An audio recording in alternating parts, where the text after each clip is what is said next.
Nuclear attacks, अगर मैं भविष्य मालिका को देखती हूँ तो उसमें मेंशन किया गया है न्यूक्लियर अटैक्स। ये जो रिफ्लेक्शन है ये भारत के लिए भी चैलेंजेस ला रहा है, लेकिन ये वो चैलेंजेस हैं जहाँ पे मैं 2032 तक भारत को उभरता हुआ देख रही हूँ। लेकिन इतने युद्ध वगैरह इतने सारे होंगे और जब इतना परिवर्तन आएगा तो देश के ऊपर तो खतरा जरूर आएगा। खतरा भी आएगा, अर्थव्यवस्था भी हिलेगी, बहुत सी कंडीशंस बनेंगी और इसके लिए हम कहीं ना कहीं तैयार हो चुके हैं।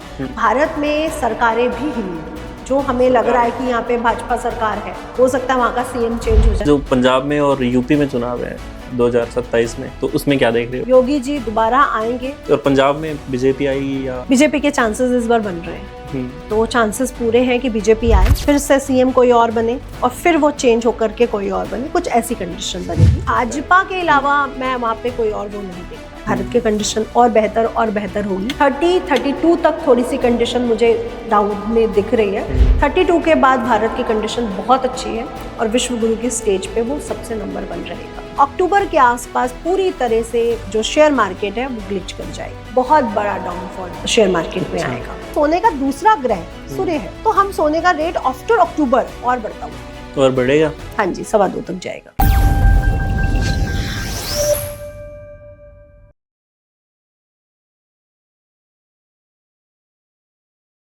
नमस्कार, जय श्री राम, राधे राधे दोस्तों, स्वागत है आपका एक्स टॉक पर। और आज हमारे जो गेस्ट हैं डॉक्टर नीतिशा मल्होत्रा जी, जो हमें भविष्यवाणी के बारे में और मूलांक वाइज प्रेडिक्शंस देंगे। तो सबसे पहले मिलते हैं उनसे। मैम स्वागत है आपका। Thank you Anand ji, Radhe Radhe. बढ़िया मैम, राधे राधे। तो प्रेडिक्शन के ऊपर बात करते हैं मैम आज। जो भी बहुत सारी प्रेडिक्शन है अभी शनि वक्रीय के ऊपर, चालों के ऊपर, जैसे प्रेडिक्शन निकल के आई थी कि बहुत सारे दंगे होंगे और वो हो भी रहे हैं। और तो आज आप मतलब ये जो दंगे फसाद जो भी हो रहे हैं दिल्ली के अंदर या आगे भी बहुत सारी ऐसी चीज़ें हैं, बहुत सारी ऐसी प्रेडिक्शन निकल के आई हुई हैं कि आगे भी जैसे महाराष्ट्र में, मुंबई में दंगे होने वाले हैं। तो आपका क्या कहना होगा इस पर? देखिए, पहली बात तो ये दंगे होने स्वाभाविक है, दिल्ली की बात नहीं करूंगी। देखिए, गुरु है ज्ञान, नॉलेज, धर्म, और आजकल जो सबसे ज्यादा हमने न्यूज़ सुनी है वो धर्म और नॉलेज पे ही सुन रहे हैं। चाहे राम मंदिर हो, उससे पहले अभी मुक्तेश्वरानंद जी वाला जो कुंभ से शुरू हुआ था वो सब हो, और साथ ही साथ जो नीट एग्जाम या जो और एग्जाम्स में जो कंडीशन बन रही है वो क्या है, ये सब जुपिटर है। जुपिटर अतिचारी कंडीशन में गोचर कर रहा है। 12 साल के बाद अपनी उच्च की राशि में आया। ये नॉर्मल बात है कि वो हर 12 साल में उच्च की राशि में जाते हैं, लेकिन ये नॉर्मल नहीं है कि वो अतिचारी कंडीशन में जाते हैं। अच्छा। दूसरी चीज, 30 साल शनि अपनी 12 राशियों को कंप्लीट करता है। 30 इयर्स के बाद वो सफाई शुरू करता है, यानी जब वो अपनी आखिरी राशि मीन राशि में पहुंचता है तो सफाई शुरू हो जाती है, क्लीनिंग शुरू हो जाती है। क्लीनिंग मतलब हमारे कर्मों का लेखा जोखा। अब वो यहाँ पे पहुंचा, रेवती नक्षत्र, लास्ट नक्षत्र जो बुध का नक्षत्र है। और बुध मुझे, जो मैं चाहे मैं अंक शास्त्र की बात करूं, चाहे मैं वैदिक एस्ट्रोलॉजी की बात करूं, बुध मुझे सबसे ज्यादा कॉम्प्लिकेटेड प्लैनेट लगते हैं, जिनको समझ पाना सबसे ज्यादा मुश्किल है। बुध को अच्छा। आप जुपिटर को, आप राहु, शनि महाराज को जो आज डराया जा रहा है ना, ये सबसे सिंपल प्लैनेट है। इनका एक रूल है, अगर आपको रूल समझ में आ रहा है तो ये बहुत अच्छे हैं, अगर इनका रूल नहीं समझ में आ रहा तो ये बहुत बुरे हैं। लेकिन बुध का कोई रूल नहीं है। ये एक ऐसा प्लैनेट है कि जो युवा है, जो लगभग आपकी एज का होगा, आपसे कुछ 16-17 का आप मान लो, आपकी एज का मान लो, 1-2 साल बड़ा मान लो, इनके कोई रूल्स नहीं होते। ये किसी भी तरफ घूम सकते हैं। आपका दोस्त आपको कहेगा ये चीज सही, आप कहोगे हाँ ये चीज ठीक लग रही है मुझे, तो आपके रूल्स चेंज हो जाएंगे। आपकी मदर आपको कुछ चीज समझाएंगी तो आपके वहां पे भी रूल्स चेंज हो जाएंगे। ठीक है, तो युवा ऐसी पीढ़ी होती है जो दिमाग को लॉजिकली चला रही होती है। जहां पे उनको लॉजिक बैठ गया वहां पे वो चल देते हैं। तो बुध भी वैसे ही प्लैनेट है। 1 से 9 नंबर के बीच में 5वां नंबर आता है बुध का नंबर, इधर 4 इधर 4। ये ए जो प्लैनेट्स हैं, सूर्य, चंद्रमा, गुरु के साथ भी ठीक है। ठीक है, ये राहु, शुक्र, शनि के साथ भी ठीक है। तो ये चाहे इधर के प्लैनेट हो चाहे इधर के प्लैनेट, दोनों के साथ ठीक चलता है। दोनों के साथ राजयोग बनाता है। सूर्य के साथ भी इसका राजयोग है। सूर्य के साथ आदित्य हृदय राजयोग बनाता है। शुक्र के साथ ये लक्ष्मी नारायण राजयोग बनाता है। तो हर प्लैनेट के साथ तो ये योग बना रहा है, कहीं पे अच्छा इम्पैक्ट दे रहा है, कहीं पे बुरा। तो मुझे लगता है कि बुध एक ऐसा प्लैनेट है जिसे समझ पाना मुश्किल है। अगेन इसको ऐसे देखिए कि हमारे बीमारियों को, चाहे हमारा हार्ट है, चाहे हमारा कैंसर है, सबसे ज्यादा कॉम्प्लिकेशंस कहाँ है? दिमाग में। दिमाग क्या में। दिमाग की पूरी रिसर्च हो पाई है? नहीं, अभी तक नहीं हो पाई। अभी तक नहीं। न्यूरो सिस्टम, क्या न्यूरो सिस्टम को आप अभी तक समझ पाए हैं? नहीं, बिल्कुल नहीं। भी नहीं। और त्वचा संबंधी, त्वचा पूरा बुद्ध है, इसमें शुक्र का भी पार्ट आता है। हमारा मॉइस्चर जो है स्किन में, जो स्किन का कलर है, ये सब हमें शुक्र से मिलता है। लेकिन त्वचा की जो बीमारियां हैं, चाहे इचिंग, नॉर्मल इचिंग की प्रॉब्लम ले लो, क्या आज तक इसका कोई इलाज हो पाया? बिल्कुल नहीं। तो बुद्ध को समझना सबसे ज्यादा कॉम्प्लिकेटेड है। और बुद्ध के नक्षत्र भी अगर मैं देखूं, रेवती, अश्लेषा, कुछ समय के बाद गुरु भी बुद्ध के नक्षत्र में प्रवेश करने जा रहे हैं। बुद्ध है क्या? लॉजिक, तर्क शक्ति, आपकी बुद्धि, आपका जितनी तंत्रिका तंत्र है, पूरा बुद्ध है। और बुद्ध पूरी तरह से लॉजिकली काम करता है। शनि भी वहां और कुछ समय के बाद गुरु भी वहां। तो आप देखिए, जैसे ग्रहों ने एक वो नहीं बनाया, वो बना लिया हो कि जो तू करेगा ना, मैं भी वैसा वैसा फल दूंगा। कि तू जा बुद्ध के नक्षत्र में, कॉम्प्लिकेशंस, लॉजिक बढ़ेगा बच्चों में, मैं भी, ज्ञान, नॉलेज भी जाएगा जब बुद्ध के नक्षत्र में, तो और लॉजिक उठेंगे और रूल्स चेंज होंगे। अब युवा लाएगा अपना रूल्स। तो ये सब चीजें हम लोग अभी आते हुए देखेंगे। तो अब जो भी हो रहा है ना, ये कोई भी नॉर्मल चीज नहीं है आप लोगों के लिए, लेकिन ये होना लिखा था। और ये बहुत छोटा हम वो देख रहे हैं रूप, अभी हम इसका बड़ा रूप भी देखेंगे। मतलब इससे और भी बड़ा वर्स्ट कंडीशन में युवा उतरेंगे। युवा सरकार को भी अभी, और इसकी जो त्रुटियां हैं, मैं ये नहीं कह रही कि भाजपा अच्छी है या कांग्रेस अच्छी नहीं थी, कांग्रेस ने भी बहुत गलतियां की थी, उस पे भी हम वो नहीं डाल सकते। और मैं तो पूरी तरह से गांधी विरोधी हूँ, पूरी तरह से, टोटली बोलती हूँ मैं हूँ। मुझे वो पसंद ही नहीं है, जब से मैंने उनकी पूरी वो पढ़ी है, उनकी खुद की बुक, मुझे तो वो पसंद ही नहीं है। अच्छा।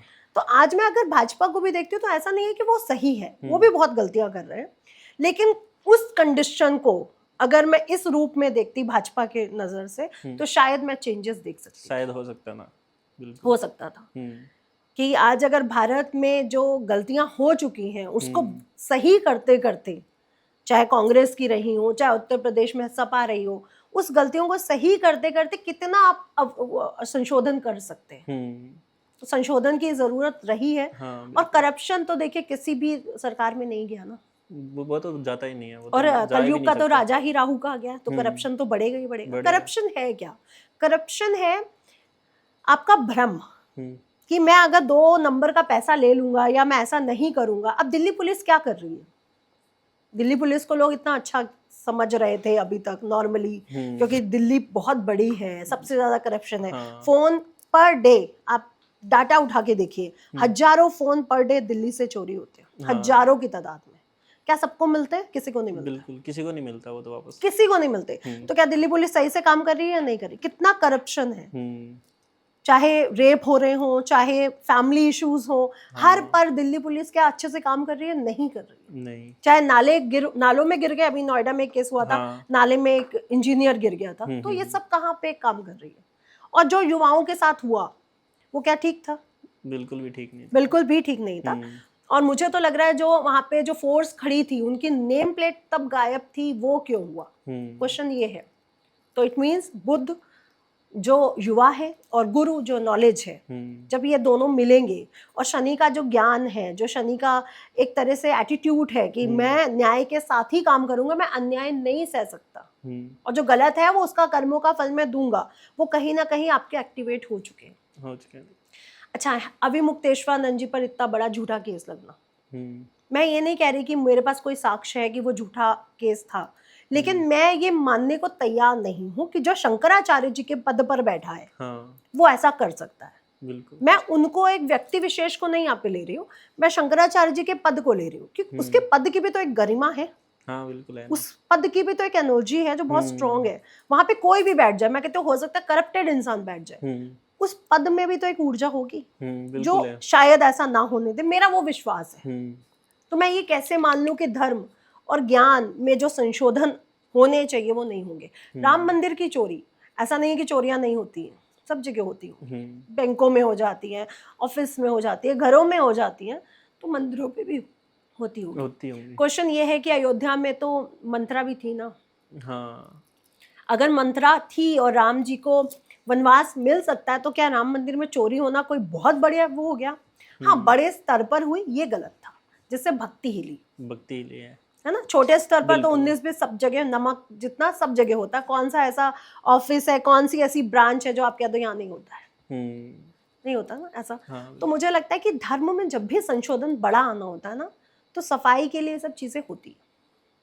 बिल्कुल। तो ये वो समय है जब सफाई शुरू हो चुकी है, जब ग्रह लग चुके हैं कि अब सफाई होगी।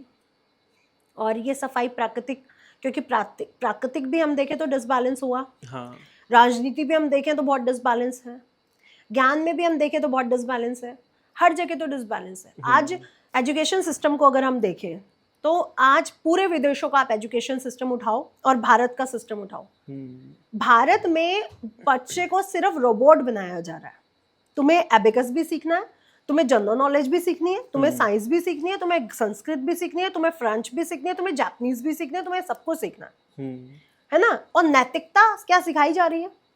नहीं, बिल्कुल भी नहीं। बिल्कुल भी नहीं। जबकि आप दूसरे कंट्रीज के एजुकेशन को देखिए ना, वहाँ पे नैतिकता को सबसे आगे रखा जाता है कि तुम्हें अपने घर जाके अपनी मदर को कैसे हेल्प करनी है, अपने फादर को कैसे हेल्प करनी है, अपने काम कैसे करने हैं, और जो आपका दोस्त है, जो आपका सिबलिंग है, भाई है, उसके साथ कैसे जुड़ना है, यहाँ सिखाया जाता है? नहीं, बिल्कुल भी नहीं सिखाया। यहाँ पे छोटी पीजी क्लासेस से भी हम टीचरों के टॉन्ट सुनने को मिलते हैं। हाँ, तो क्या वो सही है? बिल्कुल भी सही नहीं। वही सिस्टम जब चेंज होगा तो कोई ऐसा तो नहीं हो जाएगा कि आज भारत सरकार को लगे अरे हमारा सिस्टम तो खराब था एजुकेशन का, चलो बदल दे। उसको बदलने में बहुत सारे संशोधन होंगे और बहुत सारे संशोधन में लगेगा समय लगेगा। और गुरु जो ज्ञान है, जो धर्म है, जिसे धर्म का राजा और ज्ञान का राजा कहा गया, हाँ, नॉलेज कहा गया जिसे, वो तो चेंज अतिचारी कंडीशन में है। और 8 साल के लिए, महाभारत काल में 7 इयर्स के लिए था, तो इतना बड़ा धर्म युद्ध करा दिया। तो क्या अब वो धर्म युद्ध नहीं होगा? हाँ, तो ये धर्म युद्ध ऐसा नहीं है कि 2 पार्टीज लड़ रही हैं, कौरव और पांडव। ये ऐसा धर्म युद्ध है कि जहाँ पे बहुत रक्तपात भी हो रहा है, मारकाट भी हो रही है, प्राकृतिक आपदाएं भी आ रही हैं, बहुत सारे विश्व युद्ध भी हो रहे हैं, लेकिन बहुत सारी चीजें संशोधित भी हो रही हैं कि ये गलत है, अब इसमें संशोधन होना चाहिए। और युवा का उतरना, क्योंकि बुध ग्रह एक्टिव है, ये तो स्वाभाविक था और उतरना चाहिए भी था। मैं तो कह रही युवा अकेला क्यों उतरा, हमारी एज के मिलियनर्स क्यों नहीं उतरे, ये सबसे बड़ी गलती। हम लोगों को भी उतरना चाहिए था, क्योंकि जो गलत है, चाहे वो कोई भी पार्टी हो, वो गलत है। उसमें आपको हमारे माननीय प्रधानमंत्री जी को पहले ही आगे बोल देना चाहिए था ये गलत हुआ, इसमें ये चीजें अब नहीं बर्दाश्त की जाएंगी। अगर वो पहले बोल देते तो क्या इतनी होती गंदगी? इतनी नहीं होती। वो उन्होंने टाइम लगा दिया, बहुत टाइम लगा दिया। मुझे उनसे ये वो नहीं थी। मैं राहुल गांधी जी से एक बार अपेक्षा कर सकती थी कि ये गलतियां कर सकते हैं, पर मुझे माननीय मोदी जी से वो नहीं थी कि ऐसी गलतियां कर सकते हैं। बिल्कुल, क्योंकि बहुत से लोग उनकी बहुत सी चीजें मेरे सामने रखते हैं, हमारी कभी डिबेट्स भी होती हैं कि यहाँ उन्होंने गलत किया, लेकिन बहुत सी चीजें जो मेरे नजर में उन्होंने अच्छा किया वो अच्छा भी है। तो मैं उनसे ये अपेक्षा नहीं करती थी कि युवाओं के साथ वो इतनी जल्दी एक्टिव नहीं होंगे, जो गलत है। बिल्कुल। सो मैम, अब आगे अगर देश और दुनिया की वर्ल्ड वाइड अगर बात करें तो क्या क्या घटनाएं घट सकती हैं? अगर मैं ट्रम्प की कुंडली की बात करती हूँ, क्योंकि युद्ध का बिगुल तो उन्होंने ही बजाया था। हाँ, बिल्कुल। तो ट्रम्प की कुंडली में 10th हाउस में केतु और चंद्रमा का ग्रहण दोष है। जब वो पैदा हुए थे तो ग्रहण था उनकी कुंडली में। गुरु उनके भी वक्री है, 6ठे में या अष्टम में है, मुझे एक्चुअल याद नहीं, लेकिन 6th या 8th के ही गुरु है। दूसरी कंडीशन जो उनकी कुंडली है, और अभी जो अगस्त में ग्रहण लगने जा रहा है वहीं सिंह राशि में, वो जो कंडीशन बन रही है वो उनके फेवर में बिल्कुल भी नहीं है। अच्छा। उन्होंने डिसीजन गलत लेके युद्ध की शुरुआत तो कर दी, लेकिन यही डिसीजन उनके डूबने का कारण बनेगा। और मिड इलेक्शन तक आप देखेंगे कि वो पूरी तरह से डूबते हुए आपको नजर आएंगे। अभी मिड इलेक्शन भी तो होंगे ना। हाँ। तो अभी बहुत से चांसेस उनको डाउनफॉल की तरफ ले जा रहे हैं। ये ग्रहण और आने वाला मार्च का ग्रहण इनके लिए बिल्कुल भी अच्छा नहीं है। ये ग्रहण सबसे ज्यादा, क्योंकि अभी मार्च में हमने एक ग्रहण देखे थे 2, वो भी कुंभ में और इसमें थे, सिंह में। और अब वाले ग्रहण भी तो कुंभ और बेसिकली सिंह और कर्क को ही तो रिफ्लेक्ट कर रहे हैं। तो ये पूरा साल 2026 ट्रम्प जी के बर्थ चार्ट के लिए बिल्कुल भी ठीक नहीं था। और ये उनका डिमोशन का समय है। कईयों का प्रमोशन हो रहा है, लेकिन ट्रम्प का डिमोशन हो रहा है। डिमोशन हो रहा है। तो लोग उनको जनता भी पसंद नहीं करेगी, और जो उन्होंने गलत डिसीजन ले लिए हैं अब वो गलत हो चुके हैं, वो भारी तबाही तो मचाएंगे ही मचाएंगे। बिल्कुल। तो फिर और क्या, मतलब जो भी देशों में युद्ध वगैरह हो रहे हैं, क्या वो उन पे विराम लगेगा? नहीं, विराम तो नहीं लगेगा। हम्म आप अल्प विराम फेजेस में कह सकते हैं, क्योंकि मंगल अच्छी कंडीशन में भी जाएंगे। जो युद्ध के कारक प्लैनेट है वो मंगल है। भारत की कुंडली में भी मंगल एक्टिवेट हो चुके हैं। इस साल के जो राजा बने वो सूर्य बने 2026 के, और जो विक्रम संवत के राजा बने वो गुरु बने। विक्रम संवत के मंत्री भी गुरु बने। ये कई 100 साल के बाद ये घटना हुई है कि राजा भी वही है, मंत्री भी वही है। दूसरी कंडीशन, वही राजा वही मंत्री अतिचारी कंडीशन में। तो जब स्पीड से आप कोई काम करते हो तो गलती होनी स्वाभाविक है। आपने देखा कि शनि को सबसे स्लो प्लैनेट कहा गया। क्यों? हमारा अगर आप न्यायालय को देखते हैं, जज को देखते हैं, तो वो इतना स्लो डिसीजन क्यों लेता है कि सालों साल केस चल रहे हैं कि मेरे से गलती नहीं होनी चाहिए, कोई बेगुनाह सूली पे नहीं चढ़ना चाहिए, भले ही गुनहगार को चढ़ाने में मुझे टाइम लग जाए, न्याय करने में समय लगेगा, न्याय करने में समय। तो शनि 2.5 साल में एक राशि को कंप्लीट करते हैं। वही जुपिटर 1 साल में एक राशि को कंप्लीट करते हैं। वही जुपिटर जो 1 साल में राशि को कंप्लीट कर रहे हैं वो 5 महीने में कर रहे हैं। तो वो जो समय है, अब वो जो इतना काम मैंने 1 साल में करना, वही मैं इतने समय में कर रही हूँ, तो गलतियां तो होंगी, वो तो होंगी। संशोधन करने में फिर टाइम लगेगा। अभी हो रही हैं गलतियां, लेकिन प्लैनेट्स ने भी ऐसी सिचुएशन बनाई कि गलतियां तो हो रही हैं, चोरी भी हुई, ब्लेम्स भी लगे, नीट के एग्जाम के वो हुए, लेकिन अब इसमें संशोधन भी होगा, क्योंकि गुरु वक्री रेट्रोग्रेड होते हुए वापस कर्क राशि में जनवरी में प्रवेश कर जाएगा। तो जो गलतियां हुई उसको रिकवरी भी तो करेगा। संशोधन भी तो तभी होंगे ना, तभी होंगे। तो ये पूरा समय वर्ल्ड वाइड अगर मैं बोलूं तो ये कंडीशन बहुत चैलेंजेस हैं यहाँ पे। आप फेजेस में युद्ध को होते हुए देखेंगे, आपको लगेगा कि युद्ध बंद हो गया, विराम लग गया, लेकिन नहीं। वो कुछ समय के बाद, जैसे ही मंगल केतु से, राहु से, शनि से, ऐसे पाप प्लैनेट्स के साथ वो करेगा मूव, तो आप फिर वो देखोगे। अभी आप अगस्त में देख रहे हो, ग्रहण लग रहा है कर्क राशि में, चंद्रमा और सूर्य, अमावस्या का दिन है, 12 अगस्त की डेट है, और वहां पे गुरु और बुध भी बैठे, 4 प्लैनेट। और अगेन हर केस में आप गुरु, बुध और शनि को तो देखेंगे ही देखेंगे। ठीक है, एक तरफ मंगल है और एक तरफ केतु है, यानी वो जो ग्रहण है, ग्रहण तो है, वो पाप कर्तरी में भी फंस रहा है। नक्षत्रों को भी अगर आप देख रहे हो, पुष्य नक्षत्र में ग्रहण लग रहा है, शनि के पुष्य नक्षत्र में, फिर बुध के नक्षत्र भी एक्टिवेट हो रखे हैं। तो कहीं ना कहीं अगेन शनि आए, अगेन बुध आए और अगेन गुरु आए, और ग्रहण है तो सूर्य चंद्रमा तो रहेंगे। तो ये जो समय है, जो अगस्त आ रहा है, ये और कॉम्प्लिकेशंस को वर्ल्ड वाइड या थर्ड वर्ल्ड वार को आप अगर देख रहे हैं तो उसको लेकर के आ रहा है। तो विराम नहीं लगने वाला, ये अल्प विराम है। अच्छा, मतलब तीसरा विश्व युद्ध होने की संभावना? तीसरा विश्व युद्ध अभी नहीं होने की संभावना, ये छोटे छोटे फेजेस में होंगे, 2-2, 3-3 कंट्रियां करके लड़ेंगे। ये जब शनि का रोहिणी भेदन होगा, ये शास्त्रों में लिखा है कि जब रोहिणी भेदन होता है तो शनि महाराज किसी को माफ नहीं करते।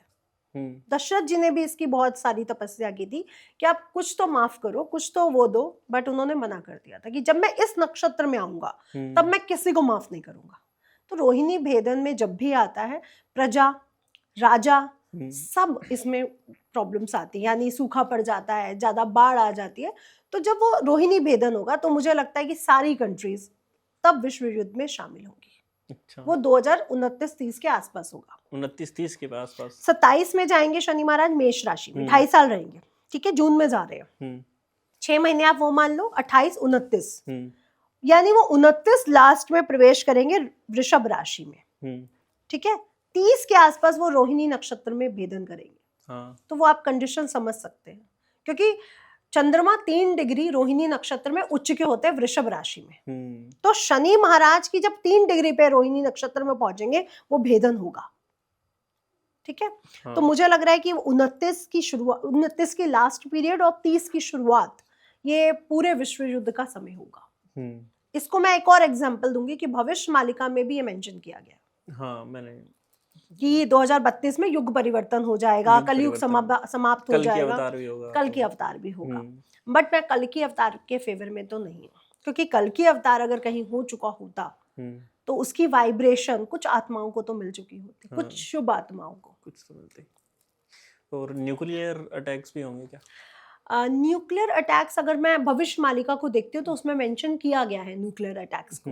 लेकिन मुझे ये लगता है कि जो और और जो क्या बोलते हैं वो एलियंस है या और जो टाइप ऑफ एंटिटीज हैं वो, या फिर हमारे जो साधु संत जो हिमालय पर्वतों में जो बैठ के तपस्या कर रहे हैं, वो ये नहीं होने देंगे। अच्छा। क्योंकि मैं सृष्टि को खत्म होते नहीं देख रही हूँ। आप किसी राज्य को किसी उसको खत्म होते हुए देख सकते हो कि पाकिस्तान के टुकड़े हो गए तो वो छोटा हो गया, कई हिस्सों में बट गया, कंट्रियां बन गई, और भी कंट्रियों में ऐसी कंडीशंस बनेंगी। लेकिन आप ये कहो कि न्यूक्लियर अटैक हो जाएगा और सब खत्म हो जाएगा, ऐसा नहीं होगा। और फिर इंडिया की क्या स्थिति रहेगी इसमें? देखिए, ऑफ कोर्स कहीं पे युद्ध हो रहा है तो इंडिया के लिए भी शुभ तो नहीं है, शुभ तो नहीं होगा, है ना। लेकिन ये ग्रहण जो सूर्य ग्रहण 12 अगस्त को लग रहा है, यहाँ पे भारत का कोई रिफ्लेक्शन यहाँ पे नहीं है, सूतक काल भी नहीं है यहाँ पर।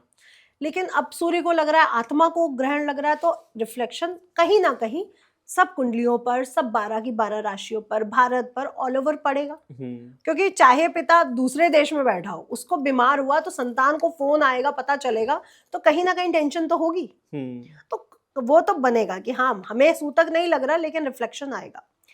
ये जो रिफ्लेक्शन है ये भारत के लिए भी चैलेंजेस ला रहा है, लेकिन ये वो चैलेंजेस हैं जहाँ पे मैं 2032 तक भारत को उभरता हुआ देख रही हूँ। अच्छा, मतलब हमारा टाइटैनिक डूब नहीं रहा है हमारा टाइटैनिक बच जाएगा, डूबेगा नहीं। लेकिन बहुत सी कंट्रीज की कंडीशन बहुत बुरी होने वाली है। लेकिन इतने युद्ध वगैरह इतने सारे होंगे और जब इतना परिवर्तन आएगा तो देश के ऊपर तो खतरा जरूर आएगा। खतरा भी आएगा, अर्थव्यवस्था भी हिलेगी, बहुत सी कंडीशंस बनेंगी, और इसके लिए हम कहीं ना कहीं तैयार हो चुके हैं। अभी मोदी जी का आना और ये कहना कि सोना मत खरीदो, क्योंकि सोने का आयात निर्यात तो कहीं ना कहीं डॉलर और उस पे ही हो रहा है ना। हाँ बिल्कुल। तो हम दूसरे को स्ट्रॉन्ग कर रहे हैं, क्योंकि सोने की अगर एक्चुअल कंडीशन निकाली जाए तो सबसे ज्यादा भारत में ही मिलेगा अभी भी। हाँ बिल्कुल। जो घर की महिलाओं के पास कितना सोना है, आज भी नहीं पता है सरकार को। तो हमारे पास है सोना। मैं खुद अपनी अगर बात बताऊं तो मेरे हस्बैंड को भी नहीं पता होगा कि मैंने कितनी चीजें कब और कैसे बना के रखी हुई है। ऐसी हर औरत कर रही है, चाहे वो हस्बैंड से चोरी छुपे चीजें ले रही है या कैसे भी मायके से मिल गया, ससुराल से मिल गया, गोल्ड हर लेडी बनाती है। उनका ये रहता है, सबसे पहले ये रहता है कि चाहे हस्बैंड को जरूरत पड़ जाए या मेरे शौक है, या हम क्यों हर बार कपड़े पे ही इन्वेस्ट करें, हम गोल्ड बनाते हैं। हमारी एक जेनेटिक वो है। हम अपनी देवियों को भी देखते हैं ना, देवताओं को भी देखते हैं, तो हमने हमेशा उनको गोल्ड में ही देखा है। हमने कभी उनको बिना गोल्ड के देखा ही नहीं है। हाँ, बिल्कुल। तो गोल्ड एक ऐसा एलिमेंट है जिसे गॉड्स ऑफ मनी भी कहा गया है। ये भगवान से जुड़ा हुआ है, ये गुरु तत्व से जुड़ा है, ये सूर्य तत्व से जुड़ा है। ये हमारी प्रॉस्पेरिटी को बढ़ाता है, ये हमारी नॉलेज को बढ़ाता है, ये हमारे अंदर गुरु तत्व को बढ़ाता है। और एक स्त्री के लिए गुरु तत्व का स्ट्रॉन्ग होना बहुत जरूरी है आनंद जी। अभी गुरु अतिचारी है। हाँ। गुरु की कंडीशन ठीक नहीं है, तो हमने क्या देखा कि स्त्रियां ही अपने बॉयफ्रेंड, अपने पति को मार रही हैं, चाहे नीले ड्रम वाला, चाहे सिया वाला, चाहे सोनम वाला केस हो। जब गुरु स्ट्रॉन्ग होता है, आप देखिए लड़कियों का कान छेदन सबसे पहले करवाया जाता है। हाँ। पुरुषों से भी पहले होना पुरुषों का भी चाहिए, जो आजकल नहीं हो रहा ये गलत है। पुरुषों का भी होना चाहिए, स्त्रियों का भी होना चाहिए। शादी के समय स्त्री को क्या पहनाई जाती है? सोने का मंगलसूत्र या हल्दी का मंगलसूत्र, जिसमें 7 तरह के धागा होता है और हल्दी उसमें लेपन किया होता है, और गोल्ड का एक छोटा सा पैंडेंट होता है। या फिर आप हमारे नॉर्थ इंडिया में देखते हैं काले मोती वाला एक गोल्ड का मंगलसूत्र, जो नजर से भी बचाता है, और गोल्ड यानी गुरु तत्व को, सूर्य तत्व को भी स्ट्रॉन्ग करता है। यानी जो हमारा ज्ञान है, जो हमारे संस्कार है, एक ज्ञान होता है लॉजिकली, एक ज्ञान होता है जो संस्कारों से, रूट्स से जुड़ा होता है, वो देता है गुरु। लॉजिकल ज्ञान देता है बुध और गुरु। तो अगर स्त्री में संस्कार ही खत्म हो जाएंगे तो जुपिटर कहीं ना कहीं रिफ्लेक्ट हो रहा है ना, तो ये सब केसेस तो होंगे ही होंगे। अभी तो कुछ भी नहीं सुना, अभी और सुनने को मिलेगा, अभी और होगा ऐसा। अभी और होगा ऑफ कोर्स, अभी तो कुछ भी नहीं सुना। हाँ। लोगों ने ऐसा नहीं कि सिर्फ पुरुषों के साथ होगा, स्त्रियों के साथ भी होगा, दोनों ही चीजें यहाँ पे कंबाइन होंगी। क्योंकि कोई भी रिफ्लेक्शन आ रहा है, ग्रह नीच के हो रहे हैं, ग्रह नक्षत्र परिवर्तन कर रहे हैं, ग्रहण लग रहा है, तो कहीं ना कहीं शुक्र भी तो इंक्लूड होगा ना वहाँ पे। तो जब शुक्र इंक्लूड होगा तो स्त्रियों के केसेस बढ़ेंगे, नहीं तो पुरुषों के केसेस बढ़ेंगे। और इसमें बड़ी चीज क्यों हो रही है? इसका एक मुख्य कारण भी तो देखिए, आजकल संस्कार खत्म हो गए हैं ना। मेरी लड़की कमाती है, मैं अपनी लड़की को क्या कहती हूँ, बर्दाश्त मत करना, उसी से मैं उसको धक्का मारना, छोड़ना और तुम चली आना, तुम खुद कमाती हो। हाँ। हम ये नहीं कहते कि तुम्हें घर चलाना है। हम अपने बेटे को क्या कहते हैं, तुम घर का काम नहीं कर सकते, वो जो लड़की आएगी वही घर का काम करेगी। तो संस्कारों में भी तो प्रॉब्लम है ना, प्रॉब्लम है उसमें। पहले पुरुष, अगर मेरी मम्मी भी जॉब करती थी तो मेरे पापा उनकी हेल्प भी करते थे थोड़ी बहुत। तो आप बैलेंस बिठाओ, क्योंकि अर्धनारीश्वर क्या है, बैलेंस का प्रतीक है ना। स्त्री पुरुष जब तक बैलेंस बिठाएंगे तभी तक प्रकृति अच्छी चलेगी। जब डिसबैलेंस होगा तो प्रकृति तो डिसबैलेंस होगी। बिल्कुल। और प्रकृति हो रही है और हमारे संस्कार भी हो रहे हैं। तो कहीं ना कहीं जो भी डिसबैलेंस हो रहा है उसको बैलेंस करने का काम गुरु उठाते हैं। तभी उन्हें अत्यधिक शुभ प्लैनेट कहा गया है, जहां पे वो देखते हैं, शुभता लाते हैं। आपने देखा लड़की की शादी नहीं हो रही, हम लोग फटाफट कहते हैं पुखराज पहन लो, 16 सोमवार रख लो, केले के वृक्ष की पूजा कर लो। सबसे ज्यादा पंडित यही बताता है, यही तो बताते हैं। आप जितनी भी लड़कियां, आप मिलियनर्स जाओ, स्पेशली हमारी एज की 90s और 80s वाली, सब लड़कियों को पंडित ने ये बताया ही होगा, पुखराज पहन लो, हल्दी से हल्दी का तिलक लगाया करो, केले की पूजा कर लो। क्यों? क्योंकि उससे हमारा ज्ञान यानी गुरु जो प्लैनेट है वो बैलेंस रहता है। हमारे पास स्त्री तत्व है ना, मैं स्त्री हूँ, अब मैं अपने पुरुष तत्व को कैसे एक्टिव करूंगी? गुरु को एक्टिवेट करके। और पुरुष अपने स्त्री तत्व को कैसे एक्टिवेट करेगा? शुक्र को एक्टिवेट करके। तभी आप देखिए हमारे घरों में लड़कों को सबसे ज्यादा सजा के, मतलब कहा जाता था कि वेल मेंटेन होके ऑफिस जाया करो, वेल मेंटेन होके रहा करो। इस लड़कियों को कभी शुरू से नहीं कहा गया कि आप वेल मेंटेन होके रहो घर पे, उन्हें कहा गया कि सिंपल रहो, क्योंकि गुरु सिंपल प्लैनेट है। आपका गुरु तत्व तब एक्टिवेट होता है जब आप सिंपल रहते हो, और जब आप वेल मेंटेन रहते हो तो आपका शुक्र तत्व एक्टिवेट हो जाता है। तो पुरुषों को हमेशा क्या कहा गया, बाल छोटे रखो, क्लीन करो बाल, शेव क्लीन करो, है ना। जॉब के लिए भी ये सब चीजें वो होती थी पहले। कपड़े पैंट शर्ट पहनो, बेल्ट जरूर लगाओ, क्योंकि बेल्ट जो कारक है वो बुध का कारक है। कमर जब आपकी टाइट होती है ना तो वहां पे बुध एक्टिवेट हो जाता है। अच्छा। तो ये सारा जो हमारे वस्त्रों का भी जो वो है, चाहे लुंगी पहनना हो, क्योंकि हमारे में बेल्ट और पैंट तो नहीं आती ना, लुंगी आती है, तो लुंगी भी यहीं से टाइट की जाती है। इससे आपका बुध, नाभि के आसपास जो भी आपकी नोट लगती है, जो भी टाइट होता है, वो उससे आपका बुध एक्टिवेट हो जाता है। तो ये सारे प्लैनेट अभी हमें मिलके यही बता रहे हैं कि बहुत बड़ा संशोधन एजुकेशन को, धर्म को लेकर के, युद्ध में, लोगों के व्यवहार में, व्यक्तित्व में, बहुत सी चीजों में आने वाला है। केंद्र सरकार हो भारत की या ओवरऑल वर्ल्ड वाइड सरकारों का हिलना हो, ये सब कुछ होने वाला है। राजनीति में क्या क्या बदलाव आएंगे? राजनीति में चेंजेस आप देखेंगे, रूल्स एंड रेगुलेशन चेंज होने वाले हैं बहुत से, धर्म को लेकर के, स्त्रियों को लेकर के, पुरुषों को लेकर के। क्योंकि अभी जब देश आजाद हुआ तो जो औरतों की कंडीशन थी, स्त्रियों की, देवियों की, वो कंडीशन डिस्टर्ब थी तभी उसके लिए कई रूल्स बनाए गए। उन रूल्स का आज गलत फायदा उठाया जा रहा है जो पुरुषों के खिलाफ है। यहाँ पे भी तो बैलेंस बिठाने की जरूरत है ना। हाँ, बिल्कुल। प्रॉब्लम क्या है भारत की, ये एक ही उस पे चलता है। जनजातियों में प्रॉब्लम आई, कोटा बना दिया गया, आज भी कोटा है। क्यों कोटा है? आज वो समय स्थिति नहीं रह गई है, देश काल परिस्थिति पे तो ज्योतिष चेंज हो जाता है, भारत के रूल्स क्यों नहीं चेंज होते? तो चेंज आना चाहिए ना। वो तो राजनीति के कारण ही है। हाँ, वो राजनीति का कारण है। स्त्रियों के लिए इतने रूल्स बने, वो चेंजेस क्यों नहीं आया? पुरुषों के लिए भी तो बनने चाहिए ना, क्योंकि आज गोल्ड डिगर टाइप की लड़कियां भी तो है ना। तो बहुत से चेंजेस आज आने चाहिए। आप देखेंगे स्त्री पुरुष, शिक्षा, बच्चों को लेकर के बहुत बड़े चेंजेस आएंगे। सिर्फ एजुकेशन नहीं, छोटे बच्चों से रिलेटेड भी अब रूल्स एंड रेगुलेशंस संशोधन होंगे। तो ये बहुत बड़ा संशोधन वर्ल्ड वाइड होगा और भारत में सरकारें भी हिलेंगी। जो हमें लग रहा है कि यहाँ पे भाजपा सरकार है, हो सकता है वहां का सीएम चेंज हो जाए। अच्छा। क्योंकि एमपी, बिहार, दिल्ली, रेखा गुप्ता जी, ये पंजाब, ये कई स्टेट में सीएम चेंज होने के भी चांसेस बनेंगे। अच्छा।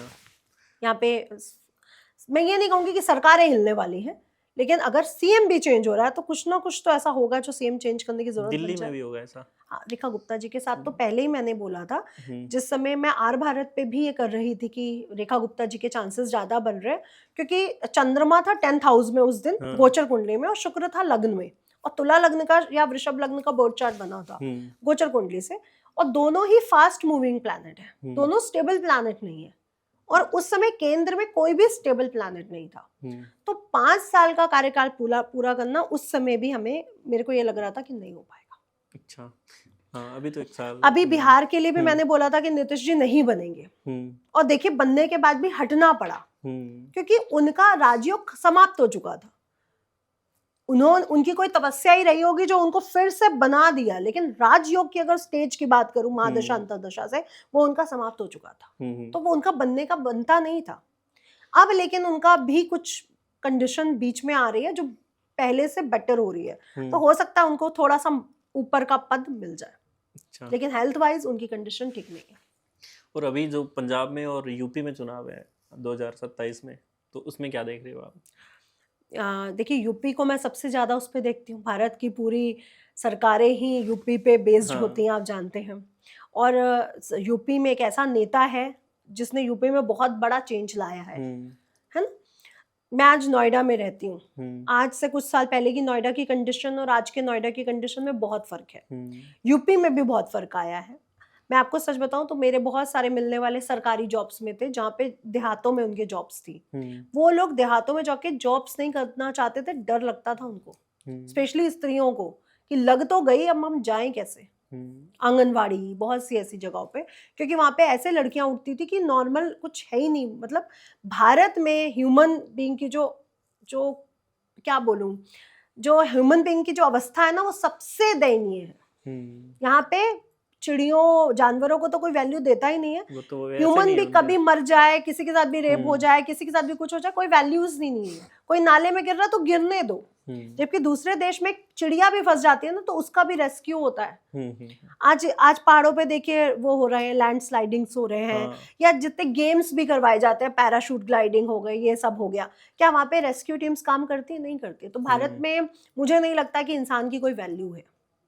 यहाँ पे अगर जनसंख्या ज्यादा है तो वैल्यू भी कहीं ना कहीं हमारी कम है। आज अगर मुझे भी कुछ हो जाता है तो मेरे कुछ लोग खड़े हो जाएंगे और वो कर देंगे, लेकिन कोई वैल्यू नहीं है। वैल्यू नहीं देंगे वो, वैल्यू नहीं है। ये बात सच है। जबकि वैल्यू इंसान की रखो ना, क्योंकि आप भी अगर सरकार में हो तो इसी इंसान की वजह से तो हो।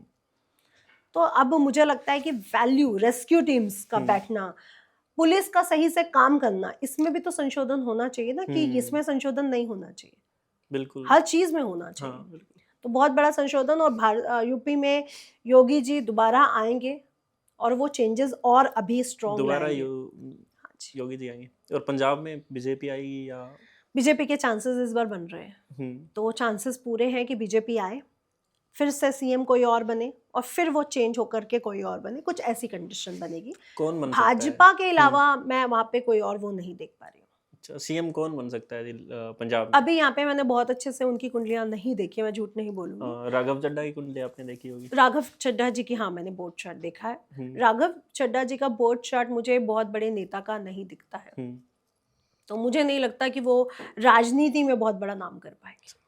और मोदी जी की कुंडली क्या कहती है? मोदी जी की कुंडली बहुत कुछ कहती है अभी भी। तो मोदी जी की कुंडली के लिए चैलेंजेस बढ़ रहे हैं। आगे राहु भी आने वाले हैं उनकी अंतर्दशा में, लेकिन हेल्थ प्रॉब्लम्स दिखा रहे हैं, चैलेंजेस दिखा रहे हैं, लेकिन मुझे कहीं डिमोशन नहीं दिखा रहे। 2029 में दोबारा आएंगे वो? मुझे तो लगता है कि वो आएंगे, या अगर वो फ्रंट फेज पे भी नहीं आए तो बैकफुट तो उनका ही रहेगा। यानी एक तरह से नॉट किंग होकर के किंग मेकर बन जाए। तो अभी उनका जैसे आज तक पूरा प्रभाव हमारी राजनीति से हट जाए भारत की, ये नहीं होने वाला। तो डिमोशन उसके में तो नहीं जा रहे हैं वो। मतलब पटेल जी की तरह छाप छोड़ेंगे वो बस। वो बहुत गहरी छाप छोड़ेंगे।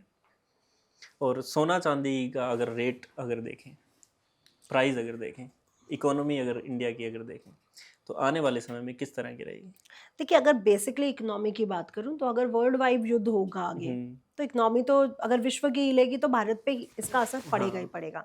ऐसा नहीं कि नहीं पड़ेगा। शनि आज मीन राशि में है, तो हम gas cylinder, petrol, oil, chemical सब महंगा होता है वो देख रहे हैं। अभी केमिकल का आपको मांग नहीं दिखाई पड़ी है मेडिकल के उस पे, लेकिन ये भी दिखाई पड़ी जाएगी कुछ दिनों में। इसका रीजन कुछ भी हो कि वहाँ पे वॉर हो रही है, इसलिए केमिकल दवाइयाँ महंगी हो रही हैं, क्योंकि शनि का जो भी डिपार्टमेंट है वहाँ पे वो प्रॉब्लम देगा। ठीक है, तो शनि के अंडर में आता है सीमेंट है, लोहा है, आपका केमिकल इंडस्ट्री जितनी भी आती है, आपका ऑयल इंडस्ट्री जितनी भी आती है, आपकी गैस, पेट्रोलियम, ये सारा शनि है।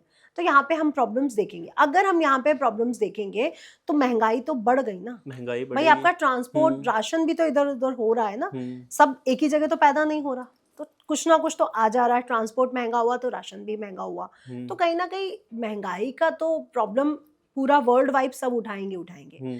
औरों की कंडीशन पे आप करते हो बात, तो मुझे भारत के लिए इतना बुरा नहीं दिख रहा, क्योंकि वृषभ लग्न का बर्थ चार्ट है भारत का और राहु लग्न में है। राहु कहीं ना कहीं लोगों को लगता है बुरा प्लैनेट, लेकिन मैं उसको कभी बुरा नहीं मानती हूँ। मैं कहती हूँ उसको महत्वाकांक्षी प्लैनेट। जब हमारे अंदर चीजों को और कमाने की इच्छा है तो हम अपने आप को खत्म कैसे मान सकते हैं? तो हम खत्म नहीं मान सकते। और राहु का बैठना एक तरह से हमें फीनिक्स पक्षी की तरह भी दिखाता है, यानी अखंड भारत की अगर कुंडली, मेरे पास तो नहीं है खैर, लेकिन अगर अखंड भारत की कुंडली देखी जाए तो राहु का 1947 जिस समय भारत आजाद हुआ, राहु का वृषभ लग्न में बैठना है पूरी तरह बताता है कि भारत एक फीनिक्स पक्षी है। इसको जितना समाप्त करोगे ये फिर बन जाएगा अपनी ही राख से, तो ये समाप्त तो नहीं होने वाला। तो पूरी तरह से भारत को मैं डूबता हुआ नहीं देख पा रही हूँ। भारत की कंडीशन और बेहतर होगी। 32 तक थोड़ी सी कंडीशन मुझे डाउन में दिख रही है। 32 के बाद भारत की कंडीशन बहुत अच्छी है और विश्व गुरु की स्टेज पे वो सबसे नंबर 1 रहेगा। अच्छा, शेयर मार्केट की बात करूं तो 2026 ही मुझे शेयर मार्केट के लिए ठीक नहीं लग रहा था। इनफैक्ट 2027 भी मुझे शेयर मार्केट के लिए बहुत अच्छी गुड न्यूज लाता हुआ नहीं नजर आ रहा, क्योंकि उसके राजा बनेंगे चंद्रमा। 2027 को आप एड ऑन करेंगे तो 2 नंबर आएगा, अभी सूर्य है। 2026 अभी अगस्त में ग्रहण लग रहे हैं, अक्टूबर के आसपास चेंजेस आ रहे हैं। अक्टूबर के आसपास पूरी तरह से जो शेयर मार्केट है वो ग्लिच कर जाएगी। बहुत बड़ा डाउनफॉल शेयर मार्केट में आएगा। तो अभी जो युवा पीढ़ी है जो बहुत इंटरेस्ट रख रही है शेयर मार्केट में, उनसे मैं कहूंगी इस साल नहीं। बहुत बड़े जो दिग्गज बैठे हैं वो कहीं ना कहीं कंट्रोल कर जाएंगे, अपने आप को बैलेंस कर जाएंगे। लेकिन जो नए खिलाड़ी हैं उनको अभी मैं यहाँ पे मना करूंगी। ये देखिए मंगल है ना, मंगल बहुत स्ट्रांग हुआ है। मंगल है खेलकूद। जितना आप इस समय खेलकूद में, आप भारत की स्त्रियों को देखिए खेलकूद में बहुत आगे बढ़ रही है, तो आप देखिए मंगल अपना पूरा काम कर रहा है। चाहे हर जगह आग लगाना हो, चाहे युद्ध करवाना हो, चाहे लड़ाइयां करवाना हो, प्रोटेस्ट करवाना हो, और चाहे खेलकूद में आगे बढ़ाना हो। तो खेलकूद की कंडीशन इस समय काफी अच्छी है, क्योंकि मंगल बहुत एक्टिवेट हुए पड़े भारत की कुंडली में भी, और आगे मोदी जी की कुंडली में भी होने वाले हैं। तो बहुत अच्छा रिस्पॉन्स हमें मंगल देंगे, और विश्व युद्ध में भारत तो जाएगा ही जाएगा। और आनंद जी, गोल्ड गुरु और सूर्य है, ठीक है। जब भी गुरु महाराज उच्च के होते हैं हर 12 साल में, गोल्ड में बड़ा चेंजेस आता है। ये इतिहास उठा के देख लो आप। जब गुरु उच्च के हुए ना, तब भी करेंसी में भी चेंजेस आते हैं, चाहे वो छोटे हो चाहे वो बड़े हो, ठीक है। जब डॉलर भी इंट्रोड्यूस हुआ था और जब वो हाइप पे जा रहा था, तो भी गुरु का ही वो था कंडीशन कि वो अतिचारी भी थे और वो उच्च के भी हो रहे थे। भारत में भी अगर हम रुपये को देखते हैं तो यहाँ पे चेंजेस कहीं ना कहीं गुरु को ही, इतिहास में चेक करिए तो गुरु ही सबसे बड़े मेन कैरेक्टर देखे जा रहे हैं। तो मैं ये कहूँगी गुरु इस समय उच्च के हैं। जो 2027 के लिए नोटबंदी की प्रेडिक्शन की जा रही है, मुझे नहीं लगता कि नोट बंद होगा। पिक्चर चेंज हो जाए, कलर चेंज हो जाए, थोड़ा बहुत चेंजेस आ जाए, ये होने की संभावना बनेगी, क्योंकि भारत पर यूपी इलेक्शन का सबसे बड़ा असर पड़ता है, ये पूरी दुनिया जानती है। दूसरी कंडीशन में चेंजेस कुछ हमें देखने को मिल सकते हैं। सोना जब तक कर्क राशि में है ना, गुरु बढ़ रहा है, हम देख रहे थे मिथुन में आते ही बढ़ना शुरू हो गया था, कर्क राशि में बढ़ रहा है, लेकिन फिर वो जाएंगे सिंह राशि में, वहां पे सूर्य राजा है और सोने का दूसरा ग्रह सूर्य है। तो हम सोने का रेट आफ्टर अक्टूबर और बढ़ता हुआ देखेंगे। और बढ़ेगा? हाँ जी, 2.25 तक जाएगा, 2 से 2.25 तक जाएगा। और अगला साल तो चंद्रमा का है, तो चांदी हम कैसे भूल सकते हैं। चांदी तो इस बार चांदी कहर लेके आई। हाँ, 2027 तक कहर लेके आएगी, दोबारा कहर लेके आएगी। हाँ, अभी बहुत बढ़ेगी। कॉपर, क्योंकि सूर्य का एलिमेंट कॉपर भी है, तो कॉपर के भी रेट बढ़ेंगे। पीतल, जितनी पीली धातु है उन सब के, और सफेद धातु अगले साल, चांदी, एल्युमिनियम, स्टील, ये सारी जो वाइट धातु है ये सब अगले साल और हाइप पे जाएंगे। अच्छा, अगर किसी को इन्वेस्ट करना हो तो किस चीज में इन्वेस्ट करके सबसे ज्यादा फायदा वो उठा सकता है? गोल्ड, सिल्वर और रियल एस्टेट। रियल एस्टेट, मैंने कहा ना मंगल एक्टिवेट है, भूमिपुत्र मंगल, तो रियल एस्टेट, प्रॉपर्टियां लो, बनी हुई नहीं, कंस्ट्रक्टेड नहीं, कंस्ट्रक्टेड में शनि आ गया, खाली प्रॉपर्टियां जगह ले लेके रखो, आगे रेट बढ़ेंगे, पक्की बात है। कंस्ट्रक्टेड प्रॉपर्टी अगर आपको बेचनी है तो अभी मत बेचो, लेनी है तो ले लो। वैसे इस समय जो रेट बढ़ रहे हैं वो फालतू के बढ़े हैं, क्योंकि शनि प्रॉब्लम में है तो सरिया और सीमेंट बढ़ रहा है। तो जो कंस्ट्रक्टेड प्रॉपर्टी है, समय फालतू के रेट बढ़े हुए हैं, आगे जाके वो थोड़े से कम हो जाएंगे। और बेचना है तो बिल्कुल मत बेचो, आगे बढ़ेगा, ठीक है। लेकिन रियल स्टेट में जितना पैसा लगा सकते हो, फार्म हाउस है, खेत है, जब प्लॉट्स हैं कि मैं आगे जाके घर बना लूंगा, उसमें बहुत अच्छा फायदा होने वाला है लोगों को, तो वो आप लो। और आपने सीजेपी जो नई पार्टी है, इसकी कुंडली देखी होगी? हाँ, मैंने देखी है। क्या भविष्य है इसका? और मैंने 2026 की शुरुआत में ही बोला था कि कुछ नए पार्टियां इंट्रोड्यूस होंगी। देखिए, अगर आपकी पार्टी को संशोधन चाहिए तो सामने वाला विरोधी भी तो स्ट्रांग होना चाहिए ना। जब तक सामने वाला विरोधी स्ट्रांग नहीं होगा तब तक आप में संशोधन नहीं आ सकता। तो ये वो पार्टीज हैं जो आपको सामने दिख रही है, जो हमें साफ करने के लिए बनाई गई है, इसका कोई भविष्य नहीं। अच्छा, अभी तो और पार्टीज राहुल गांधी के कोई राजयोग है? राहुल गांधी जी के सेकंड हाउस में ग्रहण दोष है और कुल देवी का दोष है। और अगर वो कुल देवी के दोष को मैं सही से समझ पा रही हूँ तो इंदिरा गांधी जी ने बहुत सारे साधुओं को और गांवों को कटवाया था, सब जानते हैं इस बारे में। तो मुझे लगता है कि राहुल गांधी तो अभी कुछ टाइम में आपको 1-2 साल में शायद भारत में नजर भी ना आए। अच्छा, अपोजिशन स्ट्रांग रहेगी, कांग्रेस कहीं नहीं जाएगी, उसको प्रियंका गांधी लीड कर सकते हैं, लेकिन राहुल गांधी जी के बोर्ड चार्ट में मैं राजयोग नहीं देखती। हाँ, लेकिन मैं, भले ही ये राजनीति हुई हो, भले ही कोई खेल हुआ हो, इस जो बच्चों के साथ जो उनका खड़ा होना है, मैं फिर भी कहूंगी कि शायद मुझे लगता है कि मैं आपको गलत आंक रही थी, आप में थोड़ी बहुत बुद्धि तो है। बिल्कुल जी, आप बच्चों के साथ तो कम से कम खड़े हुए, क्योंकि अपोजिशन स्ट्रांग नहीं है तो फिर भारत की राजनीति स्ट्रांग कैसे हो सकती है? अपोजिशन का स्ट्रांग होना बहुत जरूरी है। मेनली अगर ओवरऑल देखें तो कौन सी ऐसी 5 या 10 बड़ी भविष्यवाणी है जो 2026 में 2027 में घटेंगी? बड़ा भूकंप या बड़ा सुनामी, बाढ़ आना, क्योंकि 2 एलिमेंट ही एक्टिव है, अग्नि एलिमेंट और एक जल एलिमेंट। बाढ़ तो अभी कश्मीर में चल रहा है। नहीं, अभी साउथ इंडिया की तरफ केरल है, गोवा है, बॉम्बे है, इस साइड की कंडीशन और बुरी बनी हुई है। भूकंप की अगर मैं बात करूं तो अगर नेपाल से मैं चाइना तक की बेल्ट देखती हूँ तो यूपी, पंजाब, दिल्ली, ये सब पूरा आता है कलकत्ता तक, है ना। तो ये वाला बेल्ट हो गया भूकंप के लिए। और बाढ़ अगर मैं देखती हूँ तो साउथ इंडिया का जो समुद्रिक साइड्स हैं वो वाले मुझे प्रॉब्लम नहीं लग रहे हैं। तो प्राकृतिक भी हम लोगों ने बहुत डिसबैलेंस कर दिया है, तो अब बैलेंस होगा, ठीक है। दूसरा, भारत सरकार में बहुत बड़ा चेंज आएगा। अभी आप मंत्रियों को बहुत बड़ा चेंज होते हुए देखोगे, बहुत सी चीज़ें चेंज होंगी, बहुत से रूल्स एंड रेगुलेशंस बनेंगे। तीसरा, एजुकेशन और धर्म में भी चेंज आएगा, लेकिन वो हम 2026 के लास्ट तक नहीं देख पाएंगे। वो हमें देखने तक पूरी तरह से 2027 एंड या 28 की शुरुआत में कह सकती हूँ। राम मंदिर का भी जो केस चल रहा है वो कोई अभी आपको खत्म होता वो नजर नहीं आएगा, अभी फिर फेजेस में उठेगा, वो चलता रहेगा, वो चलेगा अभी फेजेस में, और भी मंदिरों की चोरियां पकड़ी जाएंगी और फेजेस उठेंगे। इसमें भी संशोधन 2028 तक ही होगा पूरी तरह से, अगर मैं संशोधन की बात करूं एजुकेशन और धर्म को लेकर के। आतंकवादी हमला बहुत बड़ा होने वाला है, बहुत बड़ा होने वाला है, तो यहाँ पे हमें वहां से भी सतर्क रहना होगा, जिसमें दिल्ली भी आता है, पंजाब भी आता है, राजस्थान भी आता है, मतलब कलकत्ता तक, वेस्ट बंगाल तक की ये कंडीशंस बनती हुई नजर आती है। 2026 में, 27 में, कब? 26 में, अगस्त के बाद जब ग्रहण लग रहे हैं उसके बाद। अच्छा। मार्च 2027 के बीच में, ठीक है। और गोल्ड का रेट बढ़ेगा, वो मैंने आपको बता ही दिया, 2 से 2.25 तक। चांदी भी 3 से 3.25 तक जाने की कंडीशंस बनेंगी। तो अब अगर हम बात करें, और 2027 में योगी जी पक्का आएंगे।